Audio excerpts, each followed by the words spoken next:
Well, good evening and welcome to the 2010 Venture Capital Forum. My name is Alphonse Lordo. I'm Vice Chair of the Graziadio Alumni Network Council, and I'm privileged to welcome you to this evening.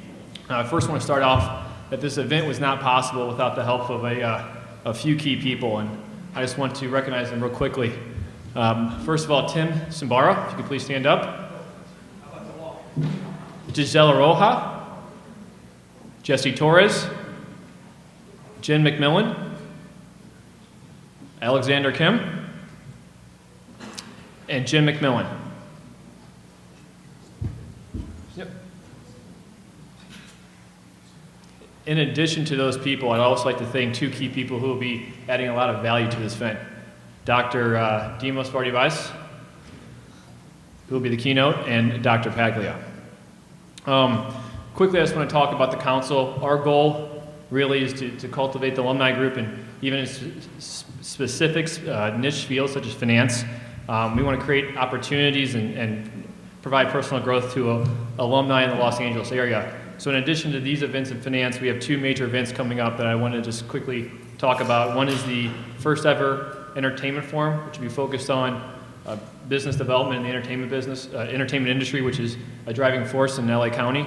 The second is the second annual healthcare forum, which the first one generated over 300 participants. It was a very sizable event, and it was extremely successful. Tonight, I hope you guys find the forum very valuable, and I'm going to now turn the stage over to Associate Dean Michael Williams.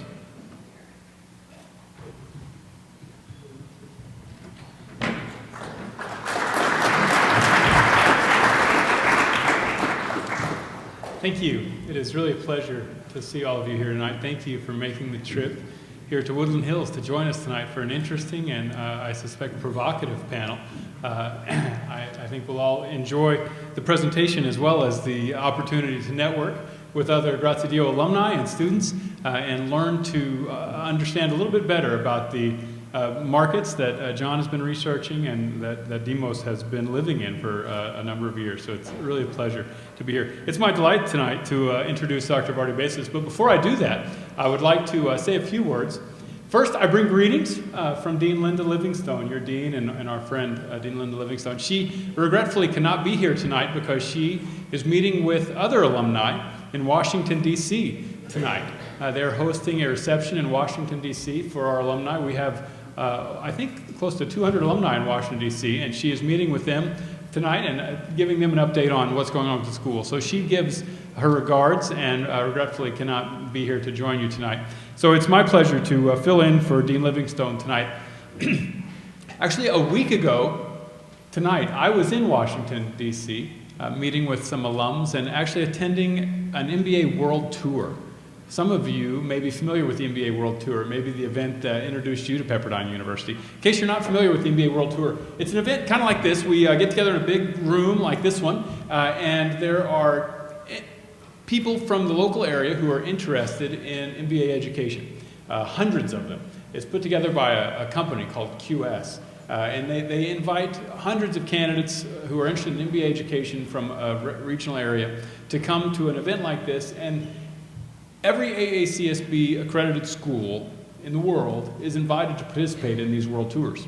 And so we're there, and every school sets up a table, and they simply talk to candidates about their degree programs and their degree offerings. So as I met last week in Washington, D.C. at the National Building Museum with dozens and dozens of interesting and provocative people in Washington, D.C. area who are interested in MBA education, I had the opportunity to talk over and over about the Graziadio experience. I'm Associate Dean for full-time programs, and so I primarily am familiar with full-time programs, but I've taught in the FEMBA program and the BSM program and all of the programs at the Graziadio School, so I'm familiar with all of them. And I had the opportunity to talk to all of these interesting people about our programs, and one theme continued to emerge over and over throughout the night, and it was really a delight.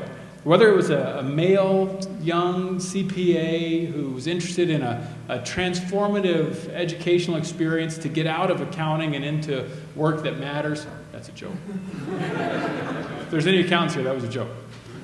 So if it was someone like that, or if it's a more experienced middle manager looking for an executive program that can help them make the transition to the next step, consistently, a common theme emerged in those conversations.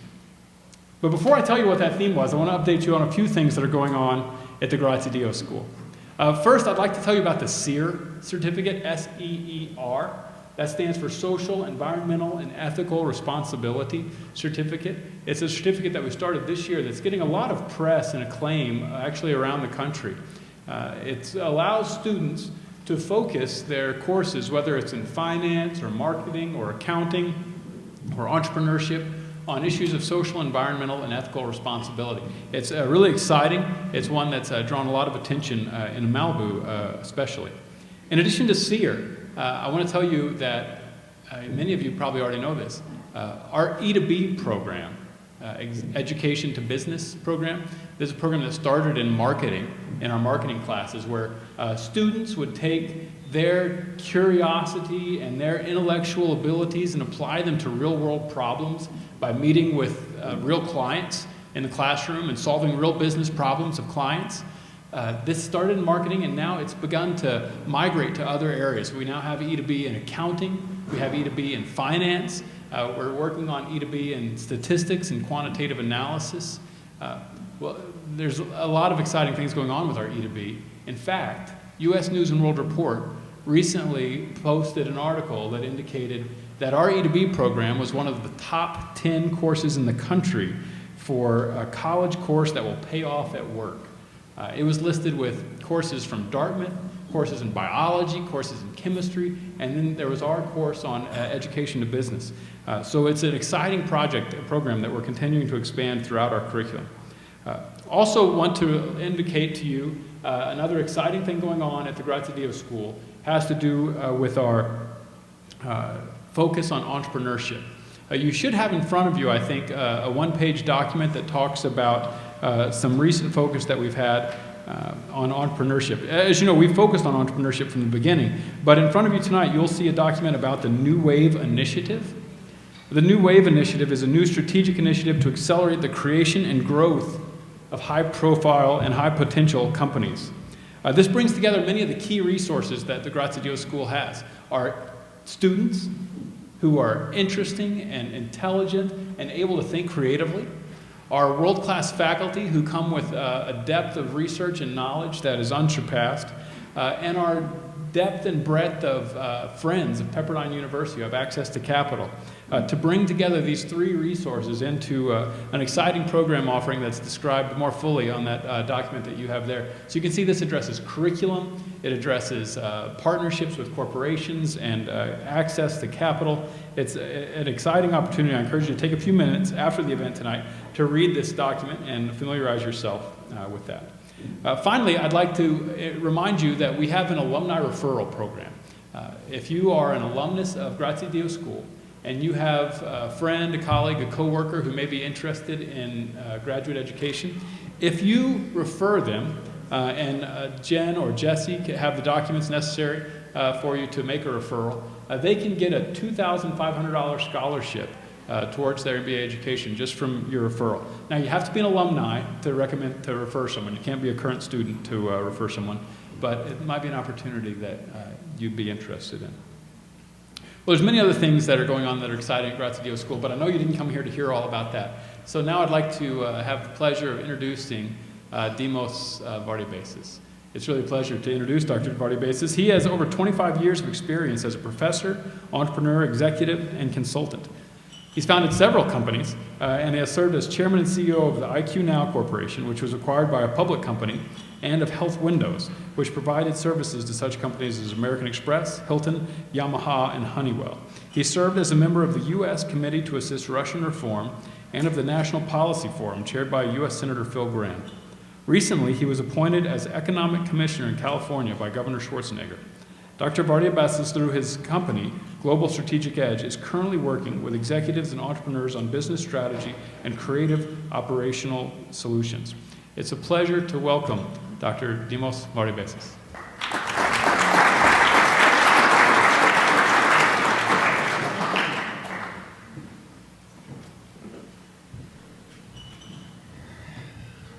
Thank you, Mike. Nice to see all of you. I see some people that were together in a couple of my classes several years ago. And I'm so glad to hear, I'm so happy for you that you're doing extremely well. It's really a pleasure to hear that. Now, they asked me to come and give you a talk, and I understand why.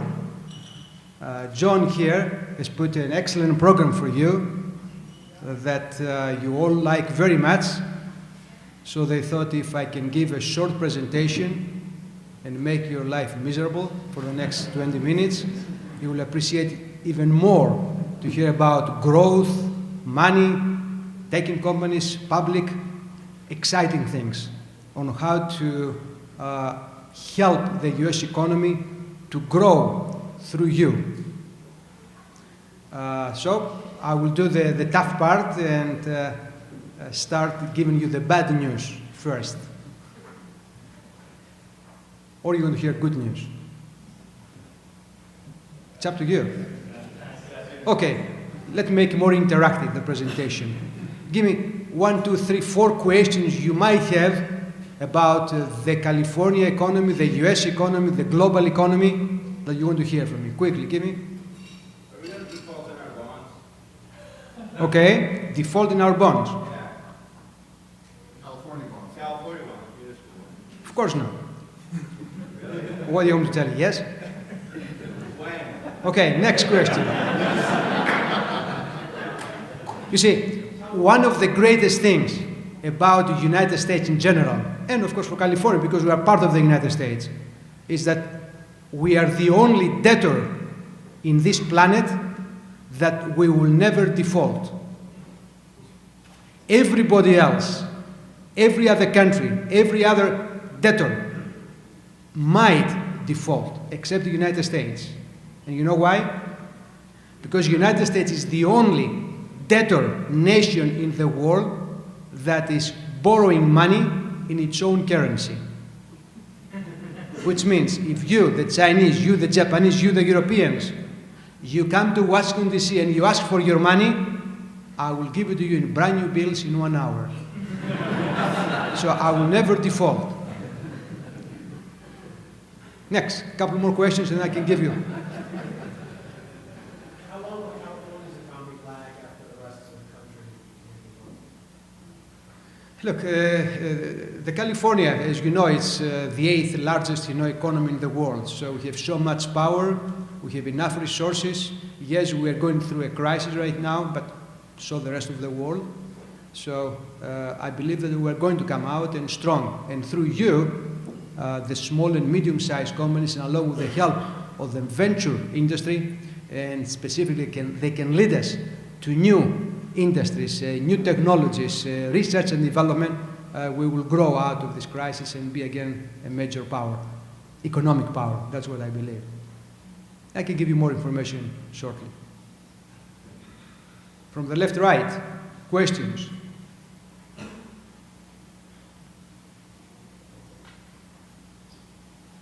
No more questions?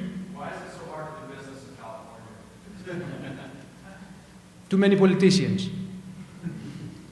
The government has grown to be too big, and they have taken away productive resources from the people and companies they should have them, and they're giving them to non-productive resources. So we need to change a lot.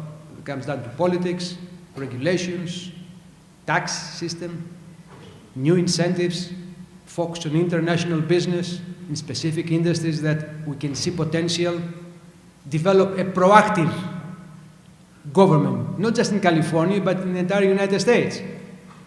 Proactive industrial policy. We have industrial policies in the United States and every single state, but reactive. First we see the problems and then we try to correct them.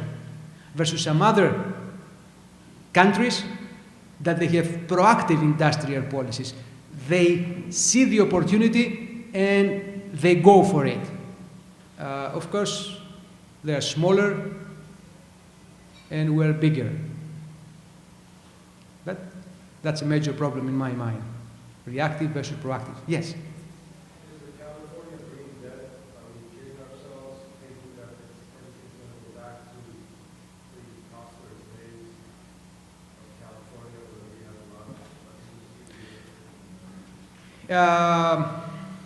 since all of you care about debt, evidently it's the common theme. Let me give you a little bit more about debt and then I can answer your question. Indeed, the major problem we're facing today in the global economy and in particular in the United States, in my mind is attributed to the enormous debt we have. In the United States alone, the debt, this morning when I left home, it was about 10 trillion. I don't know by now. There's some traffic coming here, you know, so it's growing per minute, the national debt, okay? But in addition to the United States, everybody owes a lot of money. And if you take the annual budget deficits, you will see there are multiples of the annual income. Forget the United States, which almost 90%. Go to Japan, over 200%. Go to the European countries, all these, as they call it, the pigs. Portugal, Italy, Ireland, Spain, Greece, but also France and England. They have enormous debt that need to be financed on an annual basis. More importantly, when it comes down to debt, I have to tell you that debt per se is not necessarily a bad thing. It's what we have done with the debt we created. You can use debt, as you will see later on, I hope in this presentation here, that debt's a good thing if you borrow to invest and grow your companies.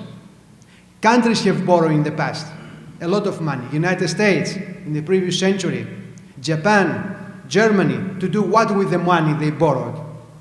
To invest in infrastructure and create higher productivity, higher growth, higher GNP for their countries. Lately, however, we have been borrowing money not to be invested in productive areas, but instead for consumption. That's bad debt. That's bad debt. And makes things even worse for the United States. Almost 60% of the debt we have today, it's international debt. To make things even more interesting for you, I will tell you that from the beginning of the 19th century until the year 1985, so 25 years ago, the United States used to be the largest net creditor nation in the world. In the last 25 years, we have changed our position, and today we're the largest net debtor nation in the world. About $6 trillion how much we owe to foreigners. And unfortunately, most of this money can be used to finance personal consumption. I'm sure you know that the average American family in the past 25 years spends 5% more than what they're making for consumption. That's bad debt. On the other hand, debt you create here in this particular conference today for growing your companies, industries, that's good debt. So debt is the major problem in my mind that have created this economic crisis today, and as I will tell you later on, is going to create the next bigger forthcoming crisis. Now for California, I have an answer, you know, if you want to know where I stand. I can pay for my entire debt in California. My proposal is sell assets that California state has right now, pay the debt, but I want to have the politicians agreeing that from now on they cannot create an additional budget deficit. Okay? Or they can spend a percentage of what they are collecting on an annual basis. If we do that, we finish with the debt. We have the assets, but politicians, I don't think they like this. They like to have the ability to do what? Think like a politician. And how you do that? By spending more or less. Let me ask you a question. Define a politician. Come on, quickly, we don't have a lot of time. Define who is a politician, what that he wants to do, what's the objectives?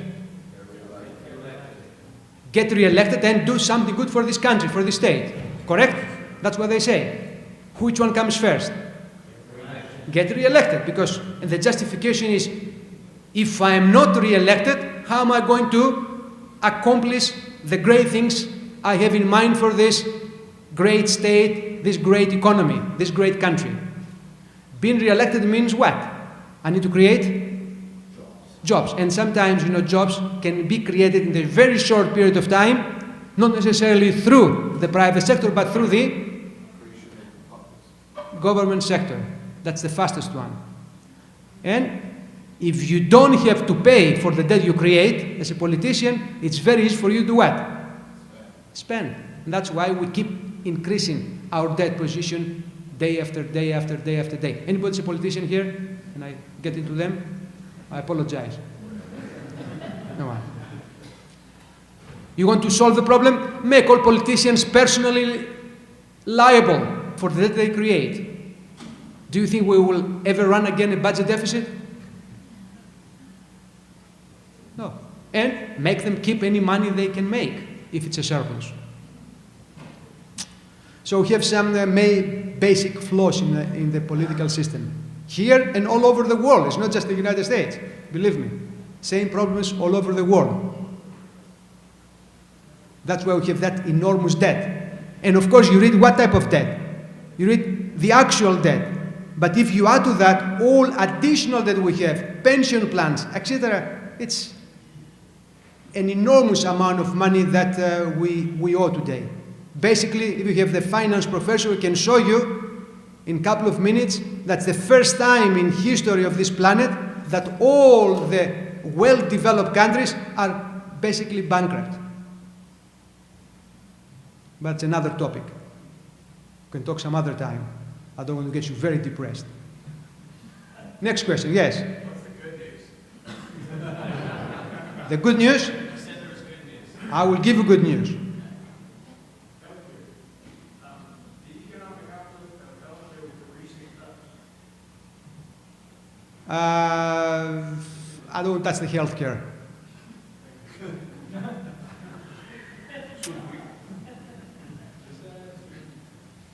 foreclosure crisis. How's that going to affect California? Definitely this time you have, foreclosures means threats and opportunities. Depends on who you are, If you are the one that you're going to be facing foreclosures, or if you're the one that you are in the particular industry and you can expand your market share. So depends on who you are, you can see it, as an opportunity. If you are in a financial position to expand when everybody else is losing business market share. And each time you have this crisis here, always there are these opportunities. Now, the good news, I give you only one good news I have. The good news I have right now is that we're going to avoid having a major global war. No more wars, big ones. And you know why? That's my theory. The first person that explained the connection between wars and capitalism was Karl Marx. Have you read about him? Great economist. Because when he wrote these theories, the economic, social, political environment was very, very different than what's today. At that moment, if you're a British capitalist, you have all your capital in England. If you're an Italian capitalist, all your capital in Italy. An American, all your capital in the United States. If you're a Chinese, all your capital in China. It's quite natural when you have economic problems, you as an industrialist, you as a capitalist, you are forcing your government to start a war because that's one way to create jobs, growth, and profits for your company. That was the model in the past. Today, however, this environment has changed very much. Let me give you an example. Who owns this hotel here? American capital? Or Indian capital? Or Chinese capital? Or European capital? Do you know? I don't know. I just came back from Beijing. I was in another building there and I said, who owns this? I don't know, they said. Today, capital has no country. Capitalists are investing their money in all over the world, in all different countries. They try to get the highest return of their investment. They don't care if it's an American capital, Chinese capital, Arabian capital, Greek capital. That's very, very important in my mind. Why? Because you, the American capital, me, the Chinese capitalist, if my government says, let's go and start a war and send a couple of missiles in downtown Los Angeles, I, the Chinese, I don't like that. Why? You're going to destroy my own capital. You as an American, I'm going to destroy your own capital when I go to China. So the capitalists that in the past, they used to push their governments to start a war so they can generate economic growth, the same capitalists today, I believe, are going to be to stop their governments starting major wars because they try to protect their capital. So give it another 3-4 years, so China will stabilize their economy. They will grow a middle class in China, so they will not have political problems, and then I see we have world peace forever. Minor wars will take place, but not any major one. That's the only good news I can give you for today. Now, going back to the economy, US, national debt. I gave you a very big number, which is almost 10 trillion. You know how much 10 trillion?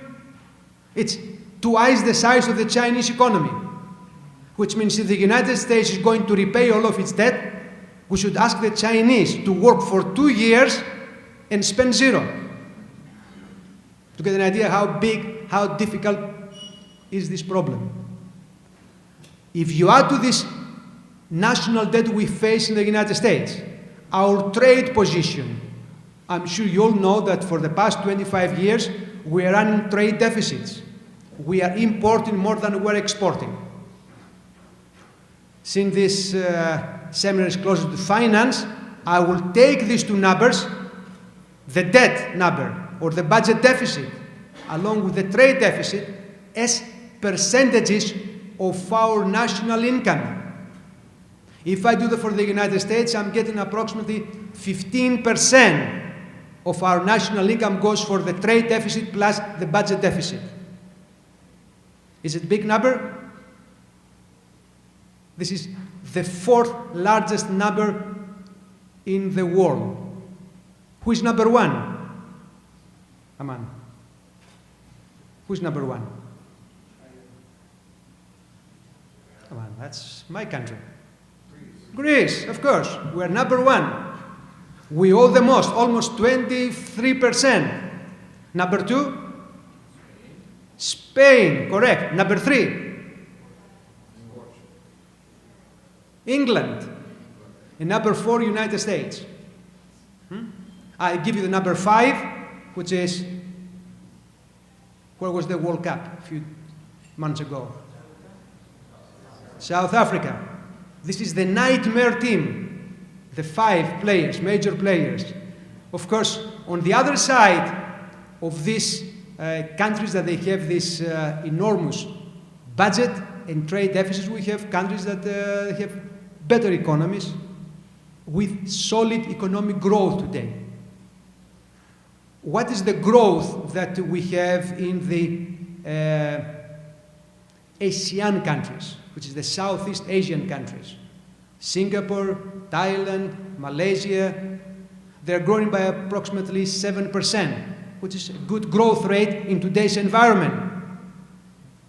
What about the BRIC countries, which is Brazil, Russia, India, China? They have an average growth rate above 8%. So when you have the United States and Europeans that they grow by 1-2% or even negative, you have from the other side of the equation countries like the ASEAN and the BRIC countries that they grow by 7-8%. That gives you hope that this global economy can go through this crisis we're facing today. The best case scenario is that if the United States is going to be able to get out of this recession today with help of the government, plus your help, the private sector, and I will come back to that, then along with the BRIC countries and the ASEAN countries can take, like a locomotive, the global economy forward and avoid another recession. That's the good case scenario. The bad case scenario, however, is that 3 years from now, approximately 3 years from now, we need to refinance all the outstanding short-term debt from all of these countries I just mentioned. United States, England, Greece, Italy, Spain. And this is approximately $6.5 trillion. That all of them will go to the markets, the capital markets, and ask for $6.5 trillion. Do we have this money? The answer is yes, the money is available. But the big question for me and for you is, do the people that have this capital are willing to give it at that day? Or they might think that by holding their capital for an extra week, for an extra 2 weeks, the interest rates will increase and they will get a higher interest rate. What do you think they will do? Give me this answer, I can tell you what happens, 3 years from now. What would you do? China doesn't want to lose all of their other investments. Pardon me? I feel like China can't afford to do that because they'll lose their other $7 billion in the United States. That's true, but they can have exactly the same thing until the interest rates go to 20%.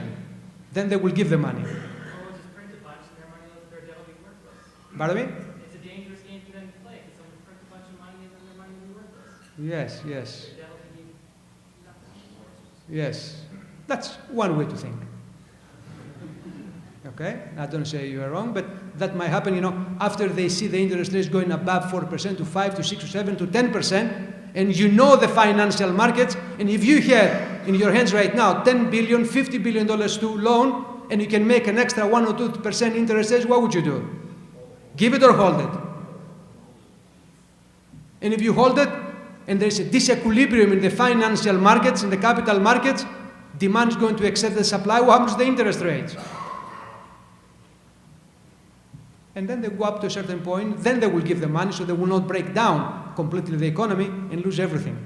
But in the meantime, with double-digit interest rates, you might have a real global financial crisis that can definitely will be challenging. Which one of these two scenarios will take place? The easy way out of the crisis or the real global financial crisis? You want me to tell you that? You don't want to know. Okay, call my office. I can give this answer to you for a price, of course. After all, you are all entrepreneurs here. Correct? So, there's no free lunch, is it? Not even that. So that one. But if I was you, I will prepare for both scenarios and I will give a lot of attention to this new global financial crisis that can create major threats but also opportunities. Because all of you, entrepreneurs, small companies, medium-sized companies, and of course the venture group here, capitalists, they know very well how to identify opportunities and do the right things to profit for that. As the United States, what I would like to do, if I could right now, I will take all these resources away from the hands of the government, stop giving our good resources to non-productive industries, and channel them through the productive industries, through the group here. Instead of giving the money to stabilize the balance sheets of the banks or failing companies, I'll give it to you, the venture capital group, and directly through you, to the small and medium-sized entrepreneurs that you can generate productivity, you can generate employment, and help not only your companies, but also the entire US economy and me, the taxpayer, that right now I'm losing from both sides because they take my money and goes to the wrong hands, wrong places. Unfortunately, it doesn't happen. Hopefully, with your pressure on your politicians, might, okay? Although there are big question marks on that one. Finally, I give you one more threat for you to consider since you are in this particular industry right now, which is human capital. People, they create the new ideas, the new patents, okay? In the past 50 years, I believe the United States has the best of both worlds. The United States was the global magnet to attract human capital from all over parts of the world. Everyone wanted to be educated in the United States, and everyone, after they finish their studies in the United States, they want to stay here and work, start a company, work somewhere, excel here because it's the best environment, most opportunities. Now what happens? Now, if the Chinese or the Indians or the Greeks want to study at Harvard or Stanford, they don't have to come to the United States.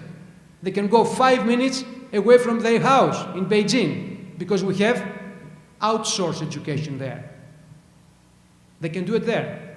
Or even if they come to the United States and study, when they finish now, they're facing with a big question.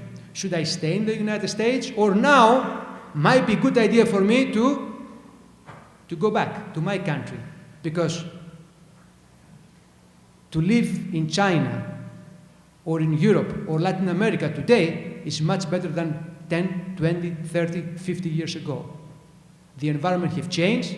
You are next to people you have grown with, your family, your culture. It's good for them. It's good for their countries because now they can excel also in the research and development. What about us here? It's going to be a major problem. So, to you, I can tell you that the numbers I gave you earlier today, which is on the debt, on the trade deficit, yes, are important. I can handle this. But when it comes down to human capital, it's a major threat. Because if we lose this human capital, then we will have some big problems in the next 10 to 20 years. You have an idea, probably the venture capitalists here have better information than me. Who is doing R&D in the Silicon Valley today? Approximately 66% are Asians. Who is holding the PhDs in physics, mechanics, engineering today in the United States? 67% are foreign-born. Big numbers. If now things are changing, what happens 10, 20 years from now? If we lose our cutting edge in research and development, that's a major threat. So what we need to do today? Trying to avoid this forthcoming crisis. We have two choices. One, like we have scouters, they go and find athletes around the world. Now we should go and send the same scouting team around the world to find good brains. Bring them here, educate them, and keep them here. Or, if you don't do that one, if you don't rely on foreign human capital, start developing our own human capital in the United States. It's easy to say, good idea, but in order to have a PhD in physics or mechanics 30 years from now, you have to start from now. That's an investment of 25 years. Do you think any politician will do that? I want to hear. What do you think? Is it easy? No. So that's a major threat. Okay, that's a major threat. Of course, we have one of the best industries here, the venture capital industries. So, with their help and the entrepreneurs, small and medium-sized companies, we can grow, we can help avoid the next crisis and grow, not just California, but also the United States out of this crisis. So, that's it. How am I doing with time, okay? I took too much time. Any questions?